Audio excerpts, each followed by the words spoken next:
it's disingenuous for a company to use someone else's results to claim that their product does the same thing. Like anyone who tries to suggest that a gram value of the monoester is the same as a gram value of one of the other compounds, it's like, that's not really true. There were a couple of studies obviously done on the butanediol molecule that showed null to negative effects on performance, and similarly very little positive from the ketone salt side of things. So the vast majority of studies in sport have used the ketone monoester. In the case of butanediol, kind of like a dizziness or a drug-like effect, alcohol-like effect, or in the case of the ketone salts, having this like basically diarrhea caused by too much salt in the GI tract. So unless companies are going to test their own product in the same context, it's very difficult for them, I think. I mean, people do what they do, but they shouldn't really be claiming that their product does the same thing. All right, I'm Frank Yosa, CEO of KetoneAid, and I'm really excited today to have Dr. Brendan Egan on the show. He has done probably the most number of papers on ketone monoesters, maybe rivaling with Hespel. So he is definitely an expert when it comes to this stuff, and there's no vested interest. I've never paid him a dime, so this is all, he can say negative things about my stuff. He can debate and disagree with our stuff. And we have had these discussions over the last 5 or 6 years when sometimes I don't know if you ask for advice or I give unsolicited suggestions on when you're doing a clinical trial. I say, well, what about this? What about this? And, maybe 1 out of 10 times you incorporate something, but then things come good out of it.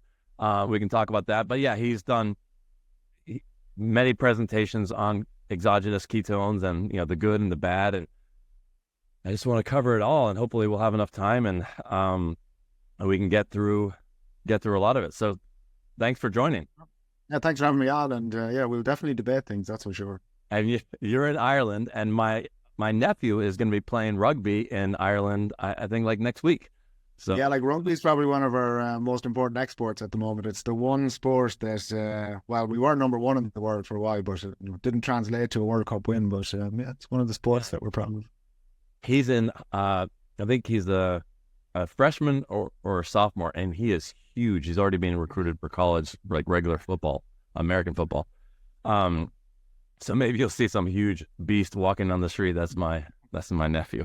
So let's start off going over just this category, this umbrella category of exogenous ketones, because now it's starting to get really confusing. So I really want to take a deep dive into understanding which ones, what kinds there are, and also the cost of them, because there's some concepts of people saying that the ketone ester is expensive, which I'm trying to combat and set the record straight. And I've heard you say that the ketone ester is expensive, but I think it's based on how much you take. So let's go over, first of all, within the umbrella of exogenous ketones, would you even consider MCT, C8 oil an exogenous ketone? Yeah, so I actually do put them in the category of exogenous ketones, but really talking about them as a ketogenic precursor, because that's effectively what they are. So if your audience is probably well aware of the fact that beta-hydroxybutyrate is a primary circulating ketone body, within the bloodstream, and acetoacetate, beta-hydroxybutyrate, and acetone are the 3 so-called ketone bodies that we talk about. But primarily we're interested in what of these compounds, what can they do in terms of raising BHB concentrations in the bloodstream, and that's what we measure. That's what we consider to be our measure of ketosis. So because medium chain fatty acids can be ketogenic in nature, and because butanediol is ketogenic, and by that what we effectively mean is when butanediol or when an MCT is ingested sometime within the next 30, 60 minutes after ingestion, there will be a rise in BHB concentrations.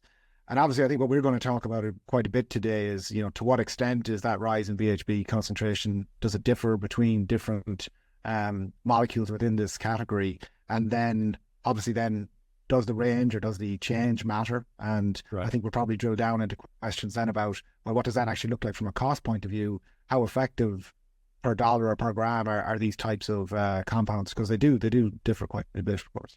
Right. And then the next category is the ketone salts, where they first came out as racemic. We can kind of skip that because I've gone over that a dozen times in the podcast.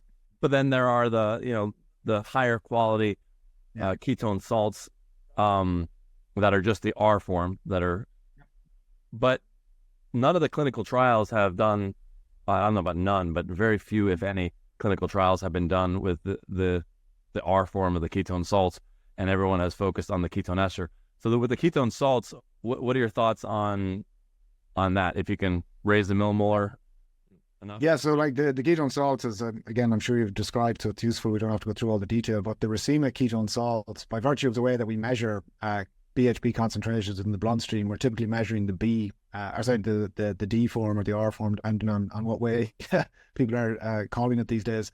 But obviously 50%, if we're talking about racemic salts, is not in that R or D form. So as a result, the concentrations that you get, again, per gram of compound ingested are going to be lower than might be achieved by an ester for, I'm sure, reasons we're going to describe shortly.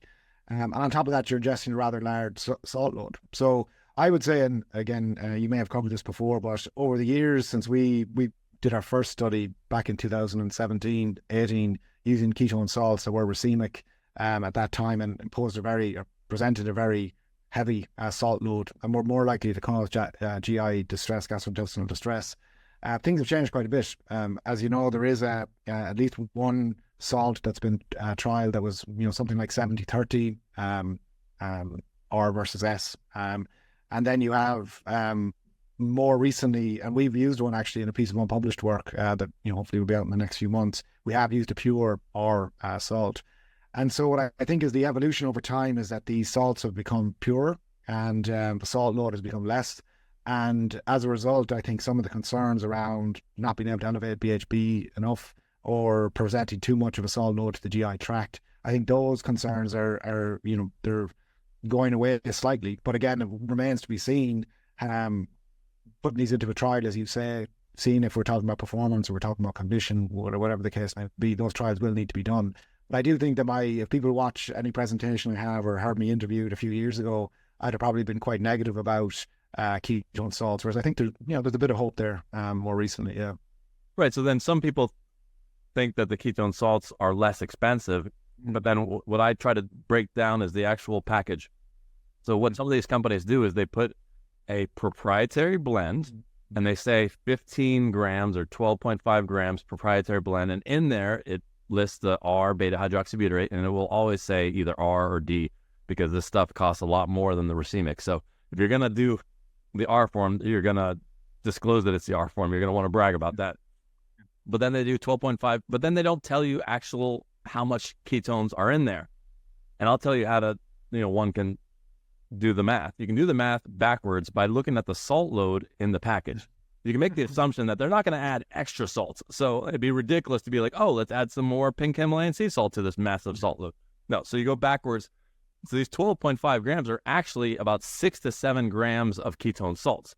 But then you have to watch out they count the salt load in their numbers. So the 6 to 7 grams is actually like 1.5, 2 grams less because of the salts.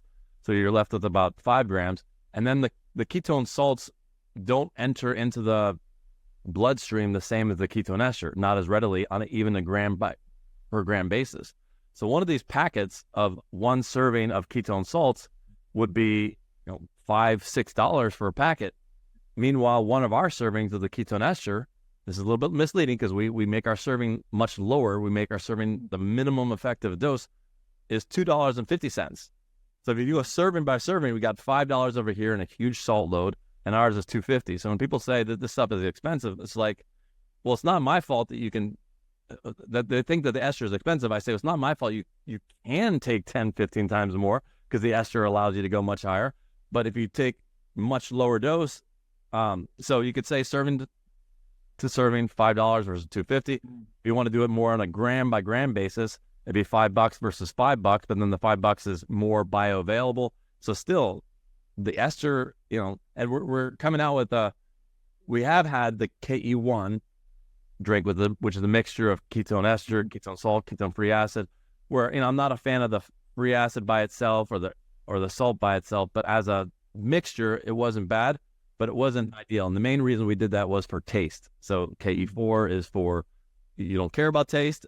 And then the KE1 was, when taste is a primary objective.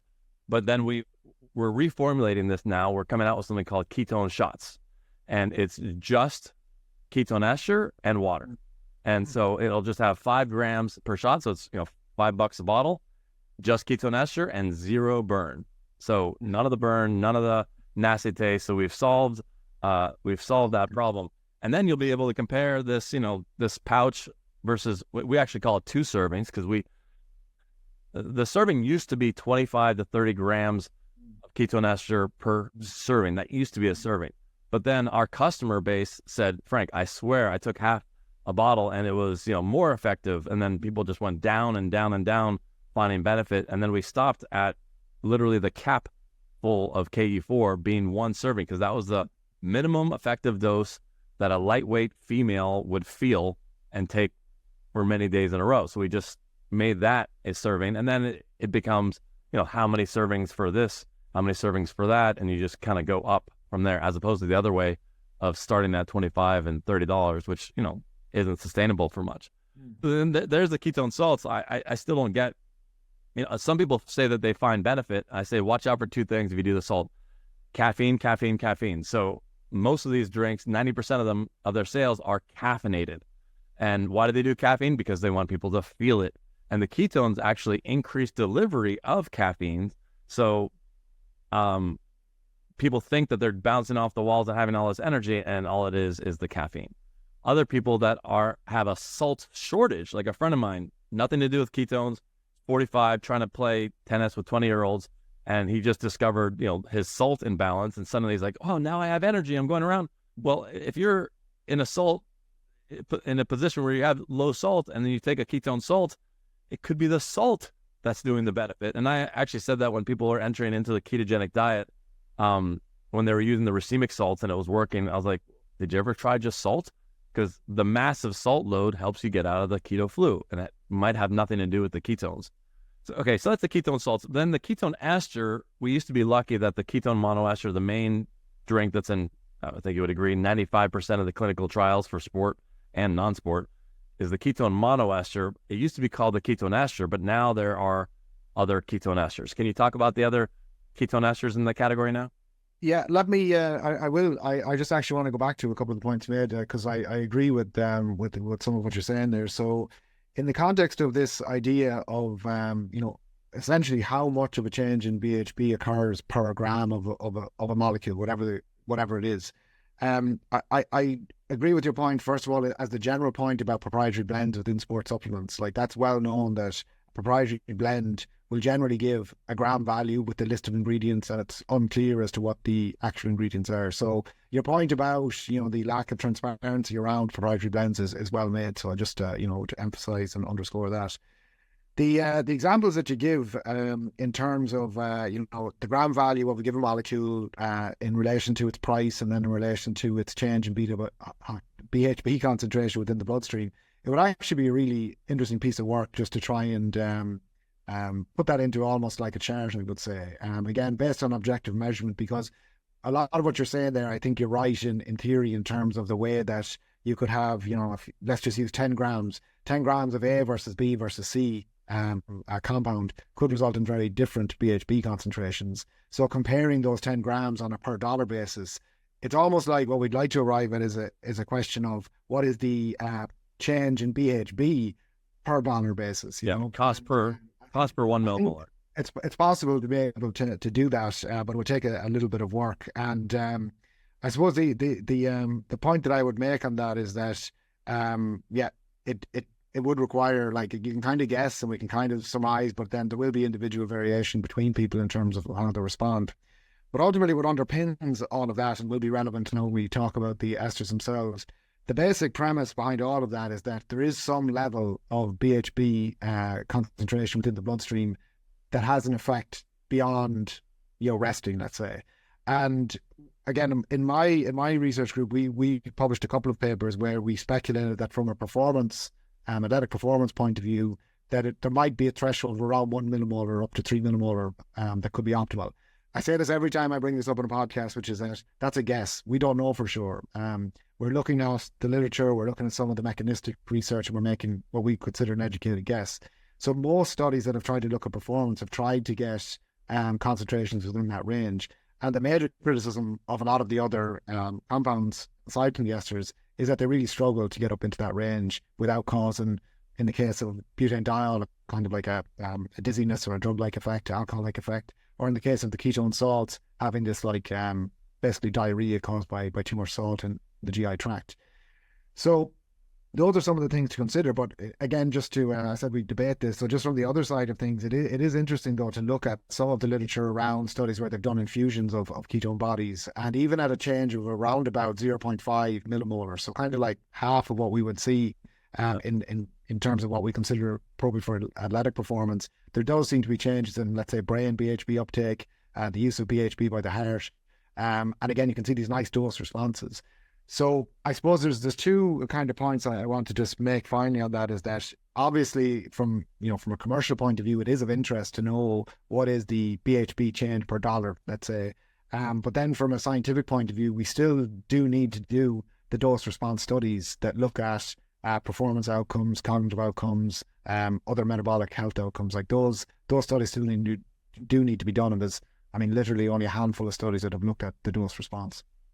Yeah, so you open up a can of worms there. So the cost per 1 millimolar is a very good baseline to start getting a closer apples to apples comparison. But I think that will then need to go the next step, because there's a few things happening with the ketone ester. One, the ketone ester makes it the ketone monoester, not the other esters. Well, maybe will we explain the ketone ester before we get, because you're about to get into the chemistry there. We will, but let me just jump into the cost per millimolar concept, because that's an easy first line, because then the R13 butanediol people say ours is 40% less, so then just take twice as much, and then you'll have the same millimolar. The side effects are obvious. So the side effects are you get buzzed, like you said, but then we're talking about low dosing, so then maybe you can take. So there could be an argument that that's better. But here's what I think is missing with even the cost per 1 millimolar argument, which I think is the first thing that should be done, is that the ketone ester makes it into the bloodstream intact. And when you test a blood meter, it only tests for DBHB. It only tests for the post separation of the molecule. So we don't know to what degree that molecule might be going into the mitochondria itself, going into the brain itself intact. So it could read 1 millimolar, but really be 1.5, 2 millimolar. Like, we really don't know. The blood just happens to be a quick snapshot of where things are before they go to where they need to go to start working. And everyone looks at these blood ketone numbers, not everyone, but a lot of people, and they say, oh, they spike too high, then they crash. Well, they don't do anything in the blood. It's when it leaves the blood that it starts to work. So the first thing is to do the cost per millimolar, but then you really have to then do cognitive studies and say, hey, these three, here are 3 molecules. They all get you to 1 millimolar. Now let's do cognition tests on each one of them. And then that's when you're going to start seeing, oh, well, it's not doing the same thing. So it's not just a millimolar to millimolar comparison, because other things happen. And Dr. Veach, I think I sent you a video of him. He passed away a couple of years ago, talking about why these other exogenous ketones won't work. And he used the phrases, beta oxidation in the mitochondria from the parts that aren't beta hydroxybutyrate, and how it reduces Q and just messes up the NAD/NADPH balance, and how that creates energy. And we can't track those things. So all we're doing is looking at BHB, but then you're having all this, beta oxidation that's going on that's blocking the benefit. And Veach also said with the ketone salts, even the R form, that the salt inhibits the BHB delivery. So, you've got, so it's just, it'd be, I think, pretty easy. I don't think it'd be that hard to do a mini trial that kind of proves a cost, per. Yeah. So I think the millimolar, but then it's much more than that. Yeah. So I think the point you make there is around ketone ester. It does underscore the difference between the molecule, between the ketone monoester and some of the ones we've mentioned so far. So it's probably, again, worth just mentioning for people who might be new to this, that the ketone monoester, as it's called, is a butanediol molecule bound to beta hydroxybutyrate with R on both sides. R, because there's some racemic R. Yeah, purity, I suppose, is an important thing there. So the advantage, of course, to that is that you have, as you know, the BHB entering into the bloodstream fairly directly, and then you've got the almost, I would call, the second hit of the ketogenic effect of butanediol. But as you point out, per gram of molecule, they're not the same thing at all. And I think anyone who tries to suggest that, you know, a gram value of the monoester is the same as a gram value of one of the other compounds. It's like, that's not really true, as you know. The point about the ester in the bloodstream, you and I have gone back and forth about this. I haven't seen the work that would suggest that the ester is present in the bloodstream, just because, and the reason I think I said this to you before, that I doubted it, is because there's esterases present in the gut and there's esterases present in the blood, and I just find it hard to believe that that the monoester would just be there intact in the bloodstream. So again, I you know, if there are papers that have shown that, it'd be cool to see them. But yeah, I'll show it to you. There could be a scenario where, you know, the other example that's often given is that, well, if the R and the S were measured together, there's a slightly different concentration than measuring the R alone. But, you know, there's debates about what exactly the S form of BHB will be doing. But well, there's two terms of being different concentration. There's two papers on that front. One is Little's paper in Canada, where they compared the ketone monoester to the same number of grams of just R13 and BHB, and it was about 25% less DBHB that showed up in the blood. So that was, you know, one thing that otherwise the ketone ester, just if it separates in the gut, it would have been the same as drinking the two parts separately. And my chemist in our lab explained to me that the ester is used in the pharmaceutical world to increase delivery and bioavailability of certain medicines, to increase the delivery. Yeah, so the Brianna Stubbs paper, initially, she actually disproved the Clark hypothesis that it's separated in the gut, and she actually said that. And she was her understudy, so that was funny. That they tested in the Brianna Stubbs paper, they tested the ketone ester, the ketone monoester, and it did reach it into the bloodstream intact, whereas the Juvenescence Labs ketone ester, which we'll talk about in a second, did not. So they disclosed that it separated fully in the stomach, whereas the monoester, they were able to test the blood and see, you know, ketone monoester in the blood intact. It had come all the way through. Yeah, okay. I'll send you that. So the other ketone esters, let's talk about, you know, Juvenescence Labs, DOM, and then, you know, there's the glycerol. Yeah, so like, I mean, there is this kind of catch-all term that's used, ketone ester, and again, as you know, in the scientific literature, often when you read my papers, you very quickly find out if I use the word ketone ester, and correct me on it immediately. But yeah, there's a kind of catch-all term that's just referring to the fact that there are either acetoacetate or BHB are esterified to another molecule, and you know, the other molecules tend to be butanediol, but they can be glycerol, they could be amino acids. There's various other molecules that could be bound to a ketone body.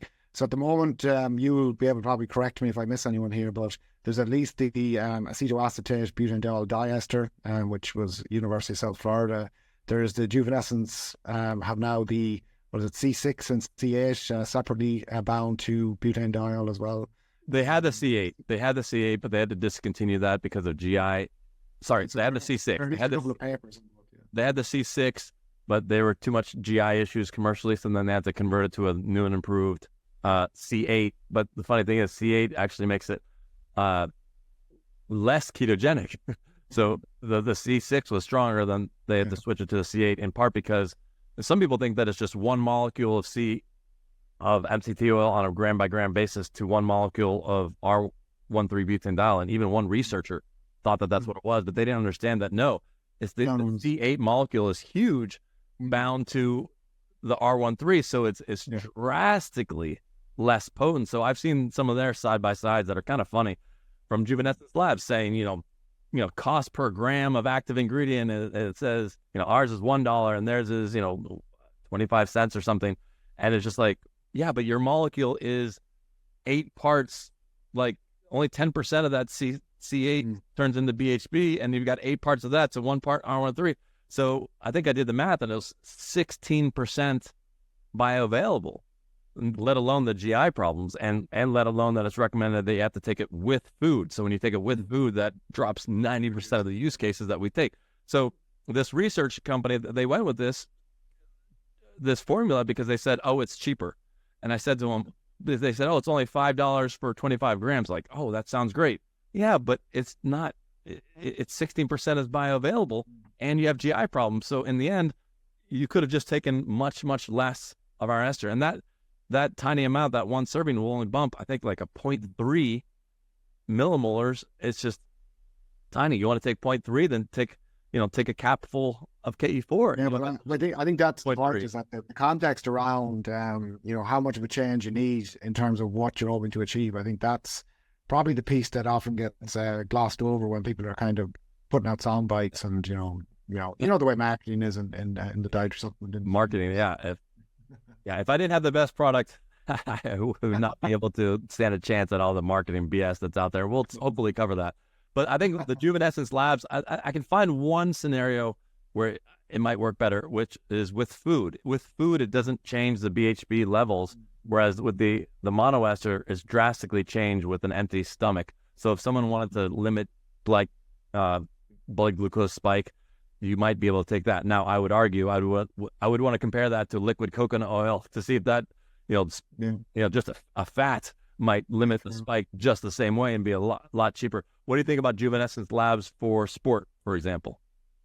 Yeah, so it remains to be seen. Again, no more than we've said with in the case of the Butanediol and the ketone salts. Like if we proceed on the basis that we think that concentrations above 1 millimolar for prolonged, sustained period of time are going to be important for the types of signaling or the types of metabolic processes that are either relevant to recovery or to performance, then the bottom line is always going to be, can this product at a given dose, at a given cost, et cetera, produce those changes? So that all remains to be seen. But it is actually kind of interesting that, there were a couple of studies obviously done on the butanediol molecule that showed null to negative effects on performance.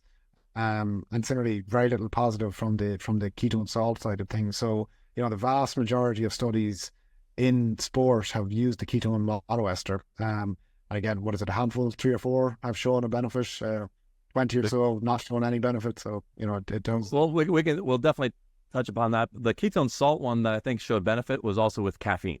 Well, sorry, I was going to make that point. You made it earlier that caffeine has the effect. So I think it was. Come on, let's test the molecule. Let's test the molecule. Let's not test a proprietary blend or a blend of anything, and you've got all these different variables. I'd have to go back over. I know we covered this in one of our more recent reviews. Now, I don't want to misspeak about the exact details, but I'm pretty sure that there's been a couple of studies using the caffeinated version of the ketone salt, and the second study, I think, if I'm not mistaken, showed that effectively the effect was because of caffeine, because when it was compared to a non-caffeinated salt, there was no effect. Yeah. So then you have a glycerol ester, which also sounds cheaper, 10 grams per serving, but then the glycerol is 70% glycerol bound to BHB, the R form, albeit, but then the glycerol, I think Beach was saying that the glycerol converts to sugar, which might be beneficial for certain situations, but for many of our use cases, it doesn't work. As we talk about like a ketogenic precursor, and there are, for example, ketogenic amino acids as well. So there are molecules that are better, I would say, in inverted commas, to be bound to the ketone body for trying to increase pH. Yeah. This doesn't strike me as well. No. With Juvenescence Labs, as far as for sports, I wouldn't have thought of it for sports, and then suddenly there was a sports-focused website selling this cheaper ketone ester like now, and I was just like, guys, go ahead. I've never had a customer leave and go to that and not come back. Like it just hasn't happened. And the question again, if we talk about sports performance, again, when I say studies of sport, the majority of these are to do with physical performance. Right. In a race or in a simulated race or a treadmill test or whatever the case may be. But obviously there are many elements to sport. There is the recovery component. There is the rehab from injury. There's lots of different ways where, again, studies will need to be done. And, as I said, when we talk about this threshold or this optimal range, it's purely to do with the idea of performance. We'll have to see whether recovery would be, I'll use another example. Back in the day when carbohydrate and protein were being explored in terms of their ability to support recovery, whether that was muscle glycogen or protein synthesis, there was a whole series of studies that needed to be done looking at the dose, the combination, the timing, et cetera, et cetera. It takes a long time to really drill down to what's needed. And again, I make this point every time I talk about ketones. It's the same when it comes to fueling. There could be use cases and, let's say, timing and dose dependent effects that we still haven't touched on because there's only been, those 30 studies or thereabouts. Yeah. It takes a long time.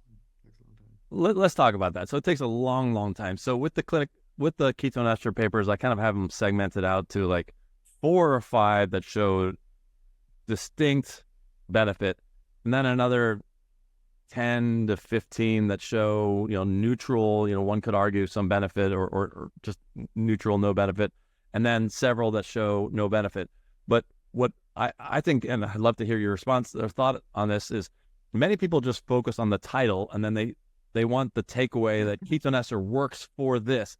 But it's not that. It's ketone ester with these other molecules like sugar at this exact dosing for this exact person that's either a pro, a non-pro, or an unhealthy athlete. And, with food, without food, the timing. And just because there's a negative where it says ketone ester does not work for performance in, whatever, you have to actually dig in, because sometimes it's just a ridiculous study that's just not relevant. I mean, how do you get people past the head? I agree with everything up to the point you call it a ridiculous study. I mean, these studies are done and they're designed in a way that's kind of appropriate in the field. And then, obviously there can be positive and negative effects depending on the outcome of interest. But I fully agree with your point that it's actually a problem broadly in the scientific literature across any, and let's use supplements, dietary supplements as the topic. It does matter the fitness level of the individual. It does matter the duration of the test. It does matter what the dose is, the timing, fasted or fed. I mean, everything that I said there, you could write the exact same story 30 years ago in relation to feeding carbohydrate during exercise. Similarly with caffeine dosing around exercise. So the point is well made that the response to any given dietary supplement does depend on an awful lot of contextual factors. I suppose the most obvious example that I can give is that we obviously recently published a paper that looked at the comparison between ketones alone versus carbohydrate alone versus ketones plus carbohydrate. The reason you're smiling is because you were annoying me to do this for several years. But no, the point there is that, the majority of the early studies were done in a way that were... The question was really, is a ketone, when added to carbohydrate-based fueling, is it better than carbohydrate alone? That was the research question. And that, I suppose, that was the obvious question, because carbohydrate was so well established as a fueling strategy within most types of endurance performance.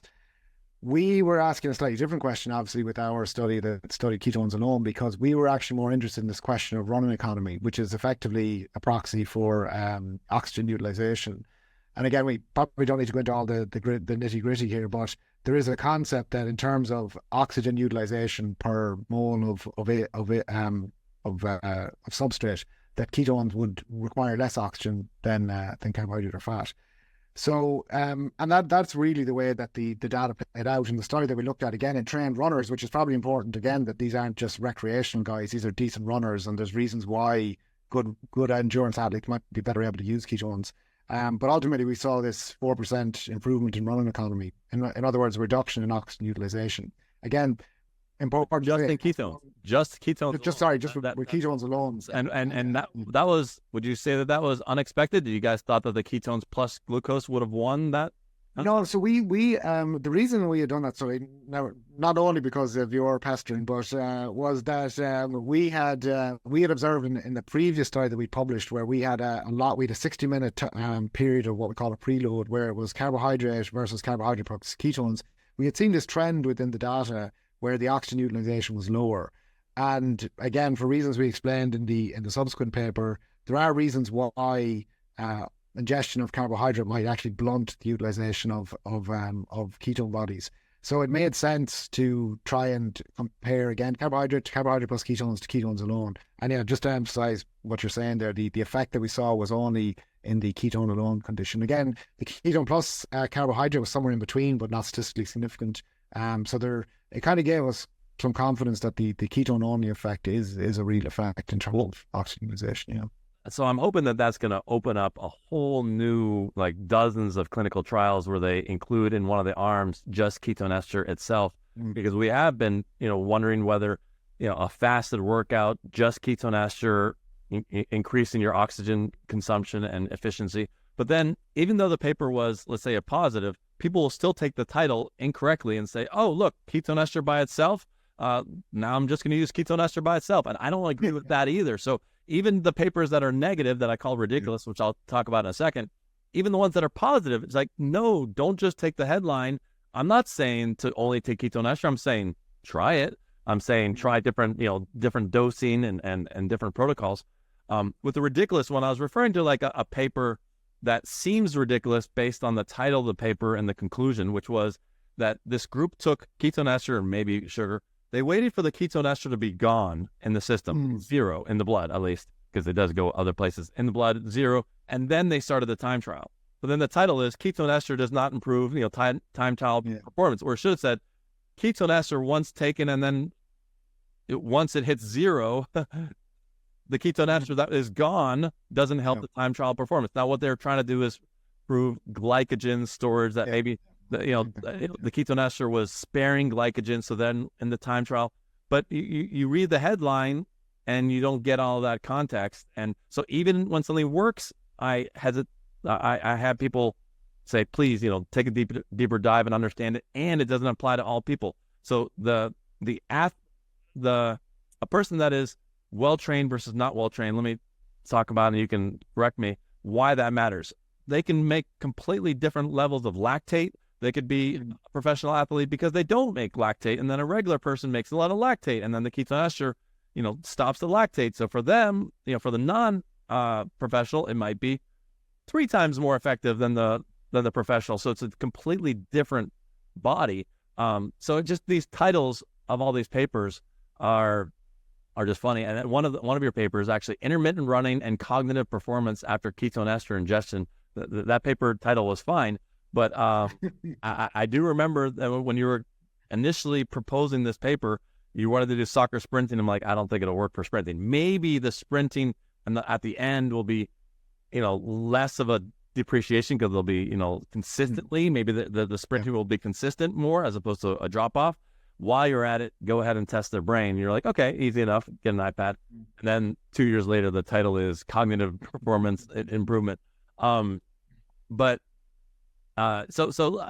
what I like to say as far as the papers that had the biggest impact on benefit, the initial paper, 2016, the Cox paper, the 2% performance, which I actually would like to delve in more into that at some point, because I question it, because they had them take ketone ester and ride for, I think, 2 hours, and then they timed the 20-minute, they timed the time trial at the end, which is approximately 20 minutes.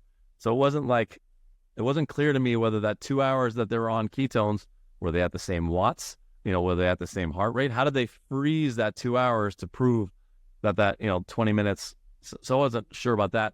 But one of the biggest, the next biggest paper, actually I think it's bigger, is the Hespel paper, the recovery, where 15% more watts during the 3 weeks of training, and then 15% in their the final time trial was faster.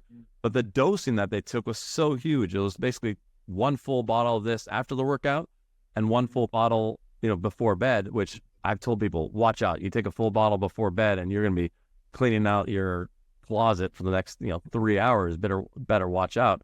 And then your 4% running economy is, I think, groundbreaking using ketones alone. I hope more studies will do that, and I hope they will also do dose responses with that. Now, we picked that 4%, and that was fasted, right? Fasted. Right? Yeah, no, let me jump in on that point, because it is an important one, because you say about, does it open up new avenues? So the 4%, of course, was a measure of running economy, and the reason we were interested in that is because running economy is a good predictor of endurance performance. But the study that remains to be done, of course, is to see, well, if you use this fueling strategy in an actual race or in a performance time trial or in the context where it's complete distance as quick as possible, that is a slightly different question to what we did, which was a kind of a graded exercise test over the course of an hour at different running speeds. So that is the study to be done. But you make a good point as well about the dose response, and it's true also of the recovery study that you mentioned from the Hespel group. Like, all of these initial observations would be better followed up, first of all, with replication, but then also, of course, with seeing about the dose response. I do agree with that. Yeah. So it's probably saying there's a lot of work to be done. We haven't even started. So people try to close the book one way or another on the papers that are out there. I'm like, you haven't even scratched the surface. So with dose response, we had one entire country's Olympic team using our ketone ester, and the amount that they were using post workout was 2 capfuls, so 2 quote unquote servings, about $5 worth. And he called me and said, "Hey, wait a second. The Haspel paper talks about taking $50 worth, and you're I don't know if it was me saying to take $5 worth, but me saying try it and see how it works." And I said, "Well, how did it work for your athletes?" And he's like, "They loved it. They were able to see the HRV rate, data. They were able to do 2 workouts a day more efficiently. Like, they swear by it and feel it, but shouldn't they be taking 50?" And I said, "Try it. If you can afford it, first of all, on an everyday basis during training to take $50 a day worth, you better be a guaranteed gold medal winner." But they were having benefit at this lower amount. And I think I sent you the Duke paper, which you have issues with how they test the muscle resynthesis, but they were taking only 10 grams of active as opposed to 50, and they were able to see, well, they felt benefit, they noticed benefit, and they happened to win the ACC basketball tournament that year. But that was the first low dose trial. It wasn't placebo controlled, but yeah, real world, we're finding people able to use much, much less. But then you might say, oh, well, if you're using much less, then why not just go take the ketone salts or the MCT? But it's just not working. That's why, one study is show me the cost per 1 millimolar, but then it's just not the same. It doesn't work, yeah. And actually, so to jump in there on a few comments, so just on that last point, that is true. Like it's it's disingenuous for a company to use someone else's results to claim that their product does the same thing. Like, that is common again in the broader dietary supplement world, but it, as I said, totally disingenuous, because okay, you could argue that it's like saying all exogenous ketone supplements do the same thing. We spent half an hour explaining that they don't, and they have different chemistries and so on. And similarly, if a study, for example, if we use the Haspel paper as one, the recovery paper, okay, at the moment, that's what we know is the best case scenario in terms of showing a recovery benefit. So unless companies are going to test their own product in the same context, it's very difficult for them, I think. I mean, people do what they do, but they shouldn't really be claiming that their product does the same thing. Well, it's easy for them. It's easier for them to make those comments. It's just complete rubbish. In relation to the dosing and so on. So there's just one comment on the group out of Belgium have published a separate paper looking at sleep, and again, it was a lower dose than was in the initial recovery study. It did show benefits with sleep. So to your point, there probably is again some refinement around dose late evening if we're talking about, say, sleep or recovery. That's one comment. The other, just on the dose response, is an illustration, is that one of the Oxford papers from a couple of years ago did do a dose response in terms of exercise. And the interesting thing there was that, if, again, someone might correct me, but the numbers are roughly around 2 millimolar and 4 millimolar concentrations of BHB that the 2 different conditions got to. But in terms of looking at the oxidation of beta-hydroxybutyrate, it was more or less the same between the 2 trials. So effectively, what that's saying is, if our primary focus was BHB oxidation, there's no added benefit of going really high. At the same time, you probably do need to get to some threshold in order for it to be oxidized. Now, again, we don't know what the optimal is there. So that's just one. As I said, we've got 1 or 2 dose response studies. We need lots and lots more, depending on what the outcome of interest is. Yeah, there's one company, which I think you were referring to, that talks about this optimal range, and somehow they're trying to spin, even though you look at the chart of the ketone monoester devouring their molecule, or the molecule that they're using, R13-butanediol, any chemist that looks at it would say that the ketone monoester is better. Somehow they're trying to spin it and say, oh, there's this Goldilocks zone, this optimal zone between 1 and 2.5, and anything above that is just wasted and maybe even harmful. So therefore, you want something that is weaker. It's just like, well, just take less, add it to water if you want to slow release it. And ketones don't do anything in the blood. I showed you the paper where they did a brain scan and it stayed high for 90 minutes. And then 2 years, and so it left the blood, went taken down, but went to where it needs to go. So it doesn't really matter that the peak is super high. And that brain thing, real quick, I didn't tell you this. 2 years later, when they were redoing the brain study, I said, please have them stay in for an extra hour, because their chart was like completely different than anyone else has ever seen, that it actually stays high in these other organs. And I said, have one subject stay in for an extra hour or two. And sure enough, at 2.5 hours, it started to dip in the last, but it stayed up for 2.5 hours, even though the blood peaked at 45. So what do you think about this optimal zone? And it's better to have a weaker ketone molecule so that it stays in this optimal range in your blood longer. Yeah, like it's very difficult to say anything about optimal time course concentration. Like I said at the very start, our guess around performance was in that range, but remains to be proven correct or incorrect. And similarly with duration, I mean, you gave the example of the study where they have ketone concentrations elevated early in exercise, but then back to baseline by the time of performance. You could almost ask, is it possible to do the study in reverse, where you have low ketone concentrations early on and have them higher at the end? Like these are how many variables you can manipulate. But so it's really making very firm claims at the moment about what the best concentration is, what the best dose is, what the best timing is. It's just not possible in any domain, not just the performance studies is where the majority of the work is done, and yet we still can't really say anything concrete. I'll just make another point that came to mind as you were talking as well around, you were talking about the Olympic team that tried different concentrations. That again is now, if I put on my practitioner hat, like that is very common for the way we deal with many, many things in nutrition, whether it's dietary intervention in terms of the macronutrients that we eat and the foods we eat, or whether it is around dietary supplements, which is that on an individual level, we've got a broad picture of what the science might say in terms of the average and the mean and what the current recommendations are, position stats and so on. But every decent practitioner who's working with an athlete will do some form of trial and error with any different thing that the individual is interested in. So if we take something like caffeine, which is very, very well established, and you'll have these grams per kilo, or milligrams I should say, per kg body mass recommendations, but then we ultimately, let's say we're using caffeine chewing gum. One athlete might use one stick, which is all the milligrams. Another might use two. Another user might use three.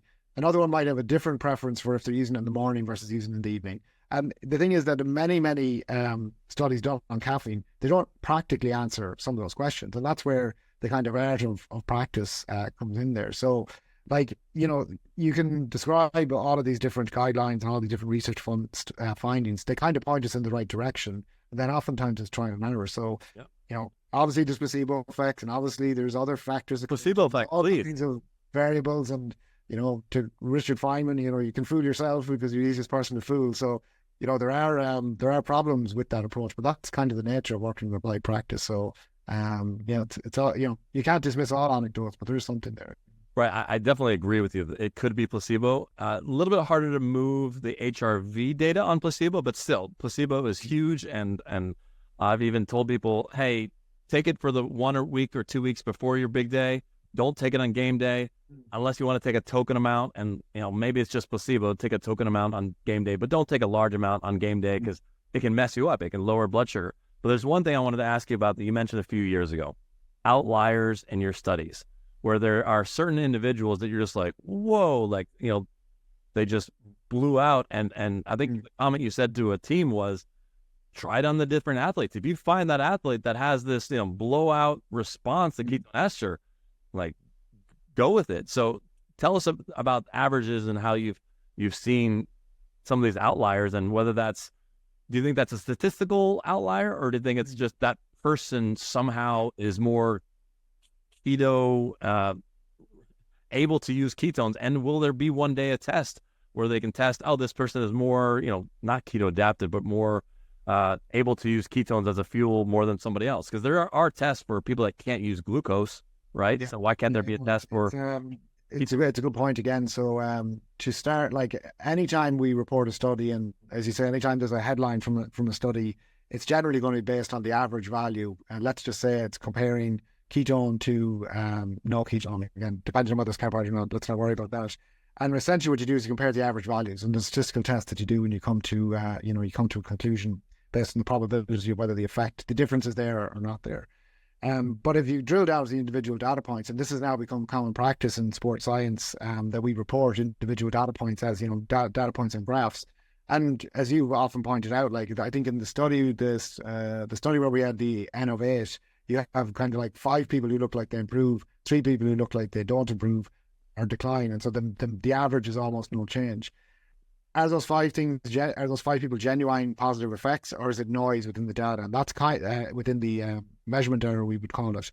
And that's, I suppose, the question. And how do you drill down to that? So in the case of the published research papers, we effectively take it at face value. Here's trial 1 versus trial 2, and whatever response we get, that's attributable to the intervention. The scenario that would be ideal is what we call a replicated crossover design. So what a replicated crossover design would be, instead of doing just trial A versus trial 1 versus trial 2, you've also got trials, say, 3 and 4. So effectively, you would have 2 placebo and 2 ketone. And then you have a lot more confidence that whatever you see, if there's a difference between your 2 ketones versus your 2 placebo, that's a real effect. If there's all 4 trials are just kind of noisy like this, then it's just noise. And this is the reality. When we have a measurement, there's the composition, there's biological variability, and then there's measurement error, and they kind of combine to give the variability that we see from test to test. So effectively, if you have better quality research studies, we don't, you might say, well, why have you never done a replicated crossover design? The problem is it's so hard to get people to keep coming to the lab to do these tests. So if you tell them at the start of their trial that they'll have to do 1 familiarization trial and 2 main trials, they'll say, okay. If you say if you do 1 familiarization trial and 4 main trials, then you've got the problem of how many times you're going to come back, you're going to get dropout and so on. And, we're always under time and resource pressure. Could you take all the athletes that had a benefit?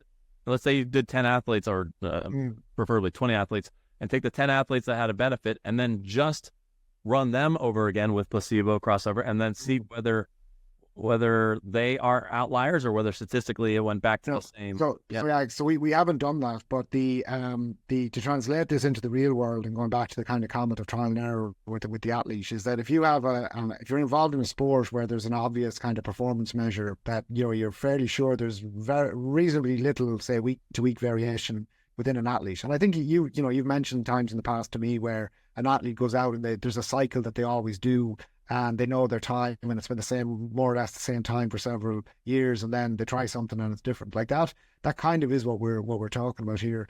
I obviously work mostly in the domain of team sports, and it's very difficult in team sports to be able to say what's an objective measure of performance that you can say is improved if someone say took a ketone versus took it not. And similar for caffeine and so on. So I think the point I want to make is that in working with an individual athlete, especially in a sport where there are objective measures of performance and you can look at the kind of week to week variability, they're ideal for scenarios where you might try different fueling strategies or different dietary supplements or whatever the case may be. It's much more difficult to do that in a laboratory based study without increasing the demands obviously on the participants, but then that has resource implications. You got dropouts, yada yada yada. So it does become very difficult. Good stuff. So here's going to be my third suggestion. So the first suggestion was to do a brain study in the soccer sprinting. Then the second time I begged you, try an arm with just ketone ester, and that won. Now my goal or wish would be to do a heart rate analysis at lower doses. So I know we've debated about heart rate, and a lot of the studies have showed an increased heart rate, but those are in scenarios of either high ketones and high glucose, which one could argue, hey, just excess fuel source will become kind of a stimulant, kind of like caffeine. But what we're seeing time and time again is with low doses on an empty stomach, a 7 beats per minute lower heart rate. Like such a clockwork number that if someone says, yeah, my heart rate was lower, I would say 7 beats per minute. And they're just like, did you hack my Oura ring? Or like, how did you know that? Because it's so consistent. And my theory is if the running economy, this might be related to running economy, if you're able to be more in the fat burning stage more, and you're not needing to burn glucose, so hold on, your heart rate comes down so you can be in the fat burning mode longer, not use up glucose, then you can actually go up a couple watts and still stay in fat burning mode. And that sweet spot, that little, if you're doing a 2-hour race, to be able to stay in fat burning mode at 2% higher watts, that right there will translate into huge wins at the end. And no one's really studying that nuanced window of shifting from glucose to from fat burning to glucose, or vice versa. What are your thoughts about doing a low dose heart rate analysis? Yeah, I suppose because we're focused primarily on performance, we tend to focus on performance-related outcomes, and it's kind of like... But that is performance. Isn't that performance? If your heart rate is... It's not like... The honest answer there would be if someone said, you can have your heart rate lower, but your performance isn't going to improve. That isn't a performance. No. So And heart rate lower, but at the same watts. I guess heart rate lower, if you freeze the watts, if your heart rate is lower, then the other experiment is you go up in your watts. So you go up 2% higher on the watts and your heart rate goes back up. So, that is. And my argument against that is that, and you're right, we have gone back and forth on this because, you definitely have numerous athletes who seem to have observed this. And yet in, almost all the studies, if not all of them, there's either no difference in heart rate or it's slightly higher. And that's high doses. That's high dose. That's drastic. High dose. Yeah. So but in terms of the, what would the best study so far be that looks at that? It probably is the study that we did with the ketones alone. And I know that concentrations there were in the kind of 1.5, 2 millimolar range, but that was ketones alone versus carbohydrate plus ketones. And again, the heart rate was not, there was no impact there. So I kind of, that's one I don't think you're going to get me to do. You're going to struggle to convince me. Well, the difference there would be is the dose. That goes back to the dose. Whether if they had a more consistent 0.5 millimolar as opposed to 1.5, those responses are going to be important, isn't it? Right. So if you're doing a dose response in the future, just check the heart rate at the same time, and I wouldn't be surprised that we can come flash back to this video and be like, "Look, I told you that the lower dose people are getting these results." Because I think there's a lot of potential in fully flushing that out to be able to be more efficient. You talk about running efficiency. Let's talk about the different sports. So everyone talks about endurance, but like we had a pitcher, anecdotal, placebo, possibly, the first time he used ketone ester, he actually pitched his fastest pitch ever. And I was like, wait a second, that's not supposed to happen. It's supposed to be only for endurance. Maybe make your arm, help the pitcher over time, heal the arm or be able to do more pitches or recover faster. But I didn't think that they had pitched faster. But then he listed some of the benefits, and one of them was he felt more flexible. And when you do a ketogenic diet, I don't know if there's any trials on this, but you lose a lot of water weight, and people have just noted that they're just much more flexible. So when you take the exogenous ketones, I do think it triggers something similar to a ketogenic diet in that I think it actually can make you lose water, that he was just more flexible. And that flexibility, your rubber band throwing, a ball 100 miles per hour, and you get an extra 1/2 inch of a reach, that can be all the difference. So, what do you think about different sports and shorter distances and, soccer, football, rugby? Yeah, so like generally we obviously when we're deciding on what study we're going to do or what performance outcome we're going to look at, it is going to be based upon some mechanistic basis. So, the work that's typically done in endurance sports is because we think there might be either a fuel, an extra fuel as such, or a change in the fuel mix brought about by the presence of ketones. As you move that into, that example that you gave there, I honestly have no idea whether ketones would have acute effects on something like flexibility or perception of flexibility. But like, if we talk about then moving into other sports, there's been this belief, I suppose, that the ketones wouldn't work in high intensity, short duration. And that's been borne out by a couple of studies that showed negative effects. And the repeated kind of shuttle run test that we did, there was a negative. But they took too much. They took huge amounts. So I talked directly to Tour de France riders that used to take it during the ride and say, "Oh, I had to stop," and I said, he said, because I felt, and I would interrupt them. I said, because you felt blocked and your top speed was gone. They're like, "How did you know?" When you take too much ketone ester, it drops your blood sugar too much, and then you don't have the glucose as a fuel to sprint. So again, that's where the dose response.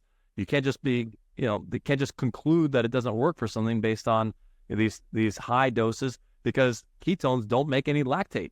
I used to say lactic acid, but just to jump in, the most recent paper, I think it's probably the most recent one, that relates to performance, was done on Tour de France cyclists and showed a benefit in a very, very short duration thing like a prologue. Right. So an accidental find. I think they were actually trying to prove, because their primary, if I'm not mistaken, they write that their primary interest was in whether they repeated that particular prologue type time trial 4 hours later, whether it would have a benefit. So even though that paper was a benefit, I don't even put it in the column of like beneficial. I wasn't a fan of that, because their goal was to show that a 10-minute, 5-minute, 3-minute bursts early in the workout, and then followed by a 10, 5, 3 again, that the second burst would be better. And all they found was accidentally, oops, the first burst was better. And it just defeats the goal of the paper. The question of performance benefits. Am I right in saying that the only performance benefits have been observed in where there's been bicarbonate co-ingestion? That would be... Well, I was going to ask you about bicarb, and I think bicarb, again, is with high doses, because when you have super high ketones, your blood can get acidic. So then they theorize adding bicarb. But if you're doing low doses, then I don't know if bicarb is even necessary, because you're not having this pH problem, in the blood. And they're using the mega doses. So yeah, there have been a few papers with the bicarb, but again, I'm hoping that ketones alone, your study opens up other people testing ketones alone, because they all say no. And then from there, start doing dose responses of ketone ester alone to find out with 10 athletes at a time, so it's not just one athlete, of different amounts. And then you're gonna have to look at fasted athletes versus non-fasted. Then you're gonna look at people that are already ketogenic athletes, because people say, oh, you're telling me to go ketogenic and take ketone ester. I'm like, no. Now, if things aren't working for you and you're in your twilight of your career and things are going downhill and you want to try something different, yeah, sure, you should try going full ketogenic, use ketone ester as a fuel source, and it could drastically change things. But for the most part, these trials one day will start showing, ketogenic athletes. And I'm not talking about people that they put on a ketogenic diet for 1 week, like some studies. They put them on a ketogenic diet for 1 week and they say ketogenic diet doesn't work for, marathon running. It's like, well, not exactly. You have to be multiple months of being fat adapted. Because I think the people that are fat adapted are even able to use the fuel, even the ketone ester, ketone monoester, even more efficiently. So then that's a whole, different trial of regular people eating carbs, the night before, and people that are, fat adapted. There's just so many variables. And we tell people, try it different ways. We have sometimes elite athletes, top 3 marathon runners say, hey, how do I take your ketone ester? I'm just like, you got an hour? Because, it's like, well, one guy wanted to he took the ketone ester, professional marathon runner, 4 times in practice, fasted, loved it. Game day, added a power bar and an apple. And he said, it was horrible. I felt heavy. And I was like, why'd you add the power bar and the apple? He's like, oh, because I can't do a marathon, without a power bar. Or the Kenyans do it all on an empty stomach. So it is possible. Your 3 workouts all were great without it. So that one little variable for him, could be placebo and other things, ruined his workout. So then for the next marathon, we actually just preloaded, which is another trial that I'd love for someone to do. We preloaded the ester. And then on game day, I said, go back to your regular fuel source. And he went back to his regular fuel source. And he's like, Frank, I had an 18-month PR. I felt light on my feet. I was hanging with the Kenyans. And, could the ketones still be in my system? I'm like, no, we're just massively more recovered and fresh going into it. And the benefit that you got was being fresh. So I guess that one could argue that the HESPL study, which is about recovery, you could, and then they did a time trial at the end, you could kind of say that is similar to a marathon runner taking the ketone ester, loading it up, preloading it for a week or 2 before their big race, and maybe not even using ketones on the big race, but just getting it into their system. I don't know if anyone's done anything like that where they're just, preloading for a race. Because you could argue that the EPO paper, that ketone ester increases EPO during that time, would help that race. And Bill Curtis talked about, increasing mitochondria, which you want to increase your mitochondria strength, or I don't know if it's strength or numbers of their mitochondria, so that when you go into the race and you're about to blow all your mitochondria, you have more of it. So yeah, the research is endless. Yeah. But I know you got to go here, so I gotta go. So we'll have to do a part 2, Frank. That's well, one final question. There's one company that recommends taking 3 servings of R13-butanediol, 10 grams, so 30 grams total. Get on a bike, going down the Tour de France, 70 miles per hour. Would you recommend that they take 30 grams of R13-butanediol before going down a Tour de France? I'm trying to do the math in my head, because there are 2 studies that have looked at butanediol as a pre-workout, a pre-performance supplement, and but obviously they both showed null effects, and I'm pretty sure one of them showed negative effects. But I'm thinking in terms of a buzz. I'm thinking in terms of being drunk. One of them certainly described something like I don't know if they used the word narcotic or was it euphoric. Euphoric and dizziness. Yeah, so like if I'm not mistaken, those papers were in a dose of 0.5 grams per kg, which, you know, for a 60, 70 kg athlete, it's going to be kind of your 30, 35 gram range. So, you know, in terms of performance benefits within racing or within any form of endurance performance of that duration, you know, the evidence is clearly against that right now. So, yeah, I don't know if I'd be recommending what you just described. But I'm talking more about on the buzz side and the safety side of it, not for performance, but for, you know, how safe is it if the guy next to you is taking, you know, R13-butanediol and you're both going down a hill at 70 kilometers per hour. I'm scared to hear what might. Yeah, I don't know. I don't know if you'd call it impaired judgment, but yeah, you would think that if there is, what would you say, alcohol-like effect, that it wouldn't be great from that point of view. No. Maybe that will be one of the studies. Maybe you can get some funding from you know, WADA or something to test, you know, cognition when it comes to, you know, higher doses and the risk. Yeah, I mean, it's a good question because you know, I've obviously experimented with the butanediol and it does give that buzzed effect. The question is that buzzed effect the equivalent of better cognition, worse cognition, better motor performance, worse motor performance? I mean, yeah, some people swear by it. Other people, I know, it makes them fairly uncomfortable and dizzy. So, you know, again, a lot of individual variation there for people. All right. Well, thank you very much. Thanks, Frank. It was a pleasure. Bye-bye.